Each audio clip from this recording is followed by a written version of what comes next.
Okay, students, are you able to see the screen? Yes, ma'am. Yes, ma'am. Okay, if you have any problem regarding yesterday's topic, you can ask me. Ma'am one question. Yes. Ma'am जो हमने कल paragraph पढ़ा था ma'am, उसके अंदर हम ये बताया कि पॉलिटिकल और इकोनॉमिक फ्रीडम मैम उन्हें मिल गई थी या फिर वो लोग इसके लिए स्ट्रगल कर रहे थे? वो चेंजेस लाने के लिए स्ट्रगल कर रहे थे। नेपोलियन ने मैम जब उनके, हाँ बोलिए। मैम मतलब ये जितने भी जो इकोनॉमिक जैसे फ्रीडम हुए थे, एक्सचेंज ऑफ ये सब कुछ, तो मैम ये सब उन्हें मिल गया था या फिर नहीं मैम मिला वो था। अभी तक नहीं मिला था। नहीं मिला था? हम्म। ओके मैम, बस ये। Thank you ma'am. वेलकम बेटा। Anybody else? किसी और को कोई दिक्कत? No, ma'am. No doubt, ma'am. Okay. So today we have to start 2.3, a new conservatism after 1815. कल मैंने आपको conservatism का मतलब बता दिया था। Diksha Parekh, do you have any problem or do you wish to say anything? Then only unmute yourself. I'm not going to tell you this again and again. Kindly cooperate. Okay, conservatism के बारे में मैंने कल आपको बता दिया था कि एक political philosophy है, ठीक है, जिसमें ज्यादा इम्पोर्टेंस दी जाती है, ज्यादा जोर दिया जाता है, स्ट्रेस दिया जाता है कि हमारा ट्रेडिशन क्यों इम्पोर्टेंट है और कैसे हमें इस तरह के इंस्टीट्यूशन स्टैब्लिश करने चाहिए जो हमारी ट्रेडिशन और कस्टम्स को प्रॉपर तरीके से मेंटेन रखे, साथ ही साथ हमारा जो डेवलपमेंट करना है उसको भी साथ में लेकर के चले, लेकिन ग्रेजुअल स्पीड में चले, ठीक है, एकदम क्विक चेंज की तरफ ना जाए। बेसिकली कंजर्वेटिव चीज जो है वो रूढ़िवादी चीजों के लिए बोली जाती है, जो पुराने विचारों के होते हैं और एकदम से चेंजेस को एक्सेप्ट नहीं करते हैं इन जनरल लैंग्वेज, उनके लिए बोला जाता है, ठीक है। अब यहाँ पर जैसे कि हमने पहले पढ़ा था कि मिडिल क्लास के लोग जो है वो कोशिश कर रहे थे चेंजेस लाने के, ठीक है, काफी तरीके से उन्होंने अपने अलग अलग मेजर्स जो है वो लगाए थे, क्योंकि वो भी कुछ लिबरलिज्म चाह रहे थे, आजादी चाह रहे थे, ठीक है, सोशल हो, पॉलिटिकल हो या इकोनॉमिक एस्पेक्ट से देखें तो उनके भी अलग अलग स्टेप्स ले रहे थे वो, जिससे उनको आजादी मिले और उनके प्रॉपर तरीके से काम हो पाए। तो अब जो दूसरे लोग थे, जो मोनार्क्स थे, ठीक है, जो काफी समय से जिनको नेपोलियन ने हटा दिया था और फिर उसके बाद में मैम आपकी Ma'am, your voice is not clear. अब आवाज आ रही है clear? Am I audible to you? Ma'am Are you able to see the screen?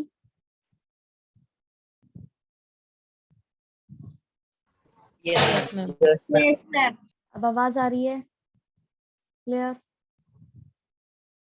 Yes, ma'am. Okay, तो मैं आपको बता रही थी कंजर्वेटिज्म के बारे में, क्योंकि आवाज क्लियर नहीं आई थी, तो I will repeat it again. Conservatism अधिकतर बेसिकली उन लोगों के लिए बोला जाता है जो रूढ़िवादी होते हैं, जिनकी पुरानी सोच होती है, जो अपने पुराने ट्रेडिशंस में बिलीव करते हैं और जो उनके पहले उन्होंने इंस्टीट्यूशन स्टैब्लिश कर रखे हैं या उनके जो कस्टम चले हुए आ रहे हैं उन्हीं को वो इम्पोर्टेंस देते हैं, और वो एकदम जो क्विक चेंज होता है उसकी बजाय वो चाहते हैं कि धीरे धीरे ग्रेजुअल डेवलपमेंट हो, एकदम से क्विक चेंजेस ना हो, ठीक है। ये चीज मैंने आपको बताई थी। अब क्योंकि यहाँ पर हमने अपनी कल की क्लास में पढ़ा था कि किस तरीके से कमर्शियल क्लास जो थी, वर्किंग क्लास जो थी, वहाँ के जो मिडिल क्लास थी, उसके लिए लोग, वो जो लोग थे वो काम कर रहे थे अपने बेटरमेंट के लिए, डेवलपमेंट के लिए। तो ये जिनको हटा दिया था पहले, कंजर्वेटिव जो लोग थे, कंजर्वेटिज्म को प्रेफर करने वाले जो लोग थे, वो भी चाह रहे थे कि वापस से वो पार में आ जाए, और उसके लिए इन्होंने नेपोलियन जो हमने पढ़ा था, जो अपनी नई मेजर्स लेकर के आया था, उसको इन लोगों ने हरा दिया था, ठीक है। ये याद रखना है कि उसको हरा दिया गया था। उसके बाद में वापस से मोनार्क्स जो थे अपनी कोशिश कर रहे थे अपने आप को स्टैब्लिश करने की एक नए तरीके से। तो वही सारी चीजें हम इस पैराग्राफ के अंदर पढ़ेंगे, ठीक है। आवाज आ रही है?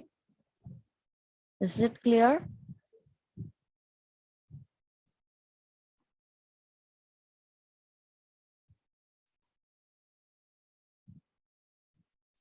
Students, are you able to listen to me? Am I audible to you? Yes, ma'am. Yes, ma'am. Okay. Yes, ma'am. Following the defeat of Napoleon in 1815, European governments were driven by a spirit of conservatism. Yes. अब Yes, ma'am. Yes, Yes, ma'am. ma'am. Yes. Okay, तो जब Napoleon को हरा दिया गया था 1815 के अंदर, तो जितनी भी यूरोपियन गवर्नमेंट्स थी वो वापस से कंजर्वेटिज्म की तरफ जा रही थी। उनको चाहिए था, वो चाह रहे थे कि वापस से यही चीज जो है अपना ली जाए। Conservatives believed that established traditional institutions of state and society, like the monarchy, the church, the social hierarchies, property, and the family should be preserved.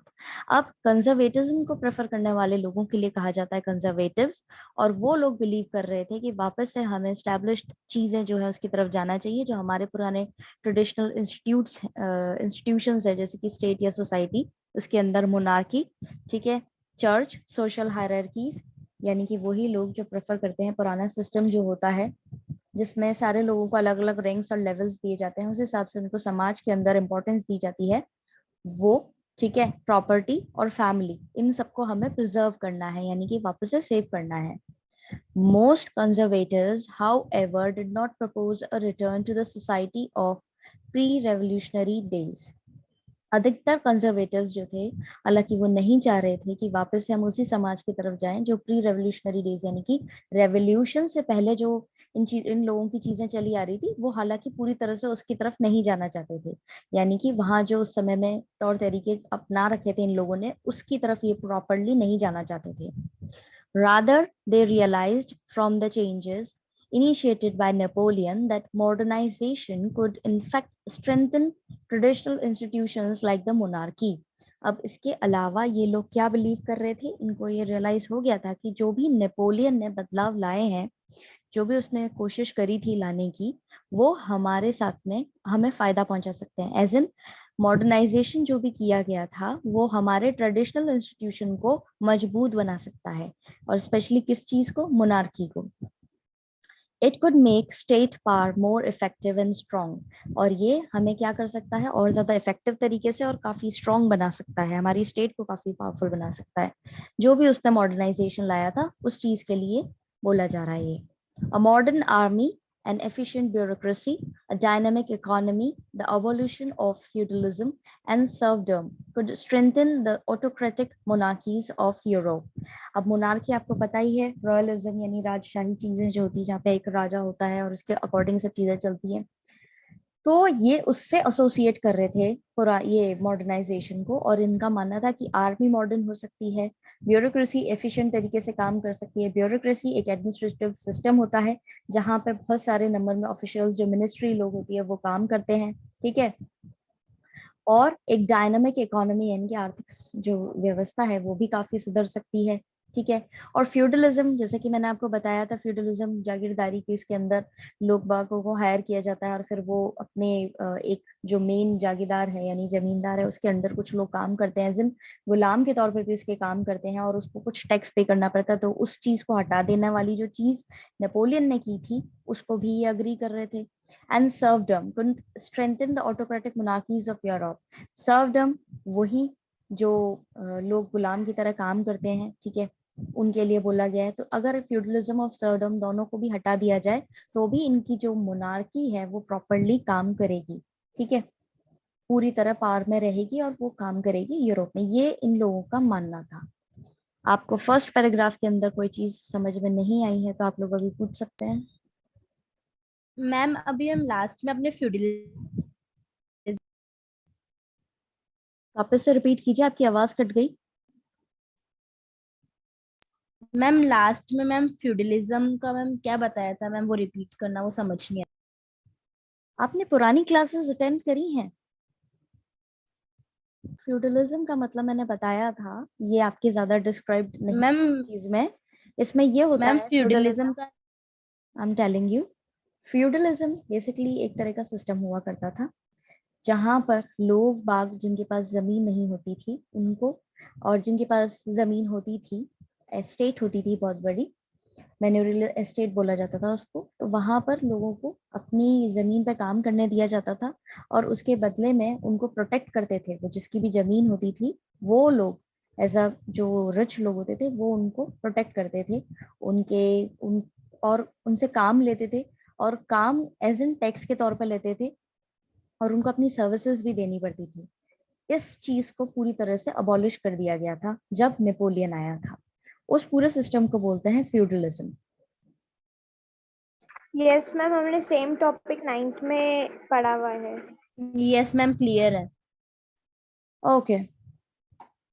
In 1815, representatives of the European powers, Britain, Russia, Prussia, and Austria, who had collectively defeated Napoleon, met at Vienna to draw up a settlement for Europe. अब क्या हुआ था 1815? अब ये Napoleon को किसने हराया है वो ध्यान में रखना है आपको। ये ब्रिटेन, रशिया, प्रूशिया और ऑस्ट्रिया जो है, इनके लिए आपको अपना एक शॉर्ट फॉर्म बना लेना है। इनके जो वर्ड्स हैं, जो इनके इनिशियल वर्ड्स हैं BRPA, इन सबको जोड़ करके आपने कुछ अपना एक, जिससे आपको याद रहे, एक ऐसी चीज बना लेनी है मैम लाइक प्रेब कंट्री। या यू कैन डू दैट, पाप यू कैन से इट, और व्हाटएवर यू वांट टू से इट।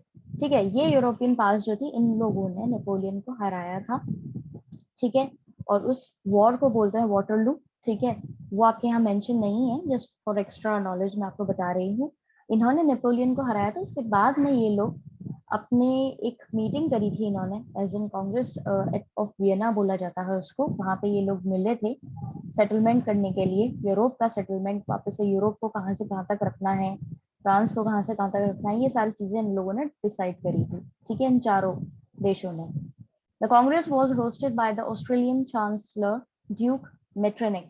ये चीज आपको मार्क कर लेनी है और आपको याद होनी चाहिए ये, कि कांग्रेस जो ये मीटिंग रखी गई है वो किसने होस्ट करी थी? ऑस्ट्रेलियन चांसलर ड्यूक मेटरनिक ने रखी थी। ठीक है, ये नाम बहुत ज्यादा इम्पोर्टेंट है और इस पर क्वेश्चन बनता है कि ये कांग्रेस मीटिंग जो है किसने होस्ट करी थी और वो क्या थे। ये सारी चीजें आपको पता होनी चाहिए।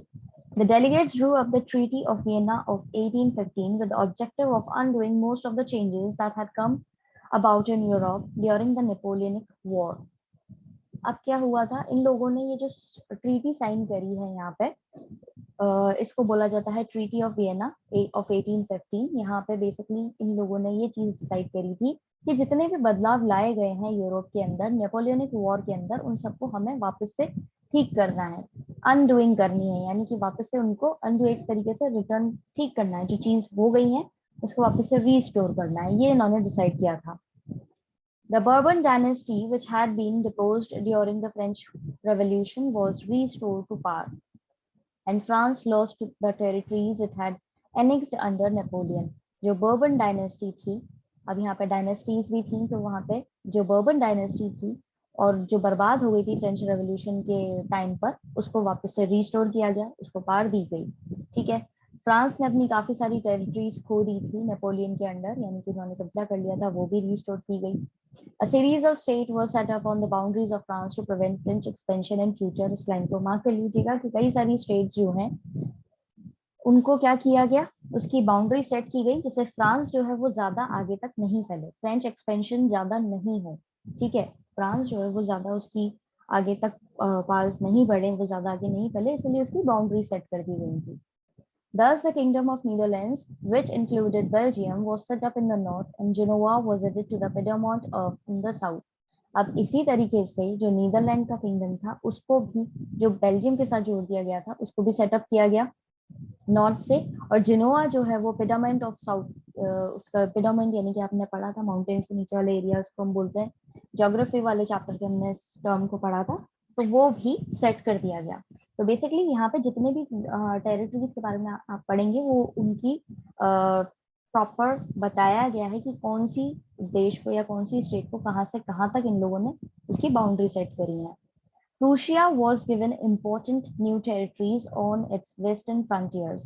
Prussia को important नई territories दी थी उसके western side पे, while Austria was given control of northern Italy, और Austria को control दिया गया था northern Italy का। But the German Confederation of 39 states that had been set up by Napoleon was left untouched. लेकिन जर्मनी के अंदर जो 39 states नेपोलियन ने सेट करी थी उनको किसी ने नहीं छेड़ा, वो वैसे की वैसी ही थी।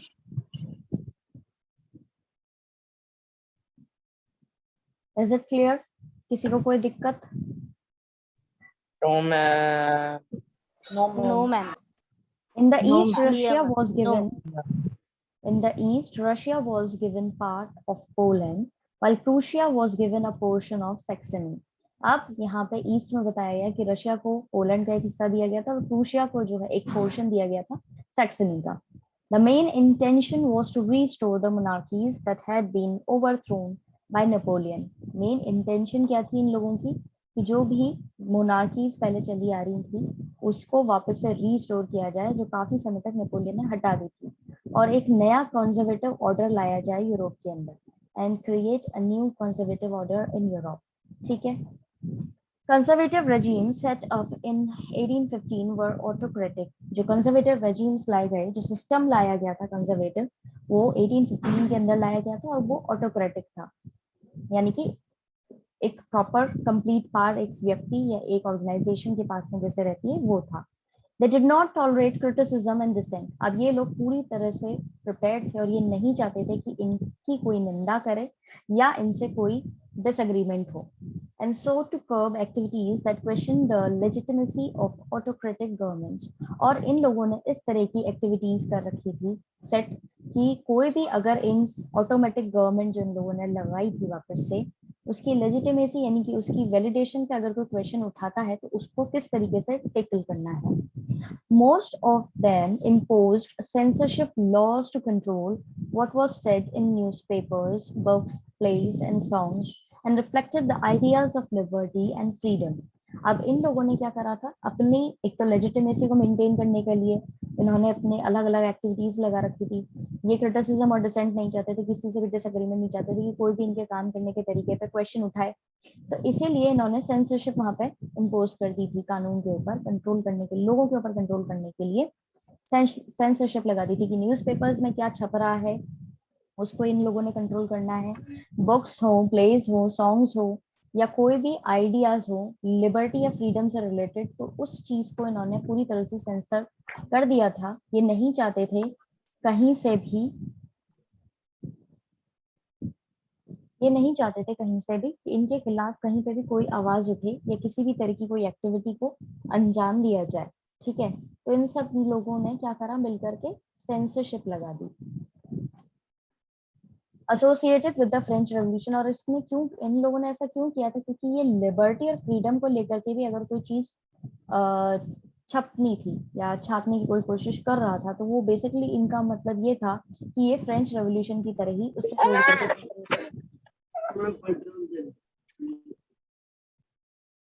तो यहाँ पे जितने भी न्यूज़पेपर, बुक्स, प्लेज, सॉन्ग्स जो थे और जो भी इनके खिलाफ कुछ बोलना चाह रहे थे या फिर सिंपली वो लिबर्टी और फ्रीडम से रिलेटेड भी कोई बात करना चाह रहे होते थे, तो ये उसको जो फ्रेंच रेवोल्यूशन था उससे जोड़ करके देखते थे और उस चीज को उन्होंने पूरी तरह से कंडेम कर रखा था. The memory of the French Revolution nonetheless continued to inspire liberals. लेकिन जो यादें थी फ्रेंच रेवोल्यूशन की वो अभी भी इंस्पायर कर रही थी लिबरल्स को कि उनको आजादी चाहिए. One of the major issues taken up by the liberal nationalists who criticized the new conservative order was freedom of the press. जो मेजर इशू था उस समय लिबरल नेशनलिस्ट का वो ये था कि वो पूरी तरह निंदा कर रहे थे उस चीज की जो इन लोगों ने करी थी, कंजर्वेटिव ऑर्डर ने लाई थी कि फ्रीडम ऑफ प्रेस जो छीन लिया था कि ये लोग अपने हिसाब से कोई भी चीज छाप नहीं सकते थे, उसको लेकर के वो उनका मेजर इशू बना रखा था उन्होंने. और वो चाह रहे थे कि कम से कम इस चीज की आजादी तो मिलनी ही चाहिए इस कंजर्वेटिव ऑर्डर में. So that's it for today. आज हम इतना ही पढ़ेंगे. अपनी प्रॉब्लम्स जो है आप इकट्ठी कर लीजिएगा. We will sort out all of your problems in tomorrow's class. Till then stay safe, stay healthy. That's it for today.